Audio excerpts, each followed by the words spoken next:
अस्सलाम वालेकुम, good evening ladies and gentleman. उम्मीद करता हूँ आप सब ठीक होंगे। मैं फैसल ढेरी आपकी खिदमत में हाजिर हूँ एक नई एपिसोड के साथ जिसका नाम है mid week market recap by Foundation Securities, जहां हम डिस्कस करेंगे की performance takeaways of PSX from the start of this week.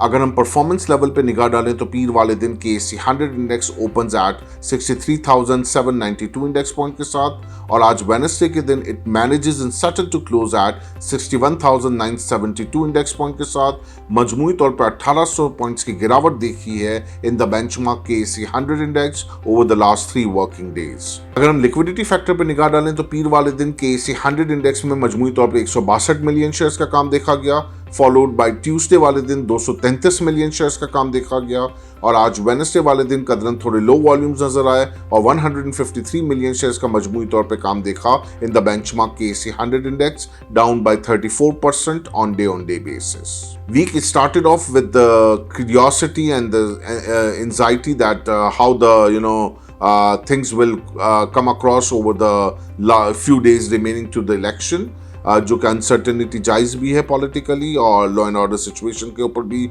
सारे इन्वेस्टर्स की निगाहें थी। साथ ही साथ हम देख रहे थे कि वॉल्यूम का एपेटाइट भी रिलेटिवली थोड़ा कम हो रहा था, कुछ चीज़ें अपनी हॉल्टिंग स्टेज पे आ रही थी, कुछ चीज़ें डिक्लाइनिंग फेज में थी। साथ ही साथ फिर हमने देखा कि over the start of this week Monday onward से हम देख रहे हैं कि फॉरेनर्स की इस मंथ में सेलिंग ठीक ठाक हैवी नंबर्स में आ रही है अक्रॉस द बोर्ड, जिसमें रीबैलेंसिंग का एक फैक्टर है, और मजमूई तौर पर अगर कोट किया जाए लमसम नंबर तो $50 मिलियन की हमने सेलिंग देखी है फ्रॉम द लास्ट 3 और 4 डेज के अंदर from the foreign and against the rebalancing impact. ये भी बहुत अच्छी बात है कि हमारी मार्केट के अंदर लोकल साइड पे इतनी लिक्विडिटी अवेलेबल है कि इस तरह के शॉक्स को उन्होंने एब्जॉर्ब कर लिया, और बहुत अच्छे तरीके से हमने देखा कि अच्छे स्टॉक्स, हाई डिविडेंड स्टॉक्स और मेन बोर्ड वाले स्टॉक्स वो का सारा एपेटाइट जो सेलिंग का था वो लोकल्स ने एब्जॉर्ब कर लिया।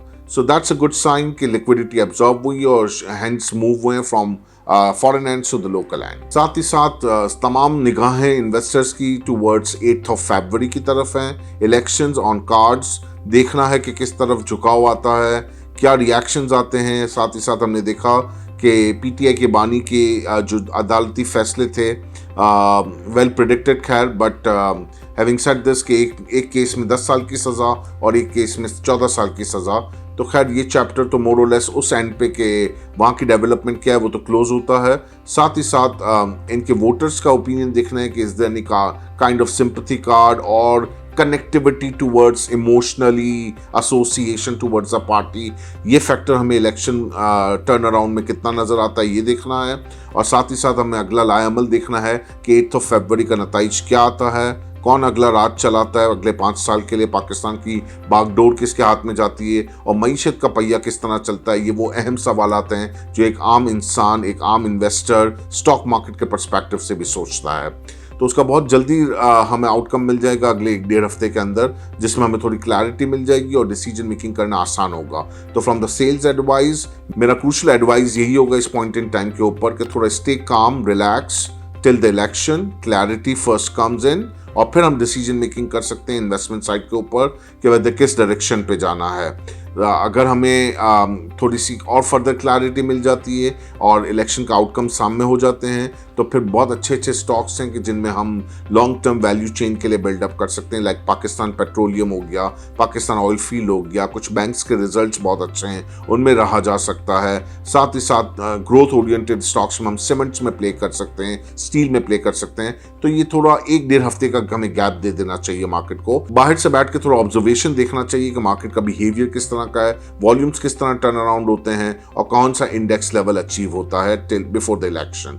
आफ्टर इलेक्शन एक हम कंसिस्टेंसी थोड़ी सी देखते हैं कि जो नई हुकूमत होगी वो अपनी हिकमत अमली के साथ सामने अपना मंशूर लाएगी, अगला लाएअमल पेश करेगी और उसके मुताबिक इन्वेस्टर का कॉन्फिडेंस बहाल होगा और मार्केट में एक अच्छी लिक्विडिटी हमें नजर आ सकती है गोइंग फॉरवर्ड। साथ ही साथ हमने ये भी देखा कि मंडे वाले दिन मॉनेटरी पॉलिसी कमेटी का भी आउटकम आया जिसमें as per the expectation status को रखा गया 22% पे, and we are very much hopeful कि ऑनवर्ड्स टू मार्च और ahead half of this calendar year हम एक surprise and a bigger cut expect कर सकते हैं मॉनेटरी पॉलिसी साइड पे, keeping in view the inflation number in mind. So please share your valuable feedback here at info@fs.com.pk.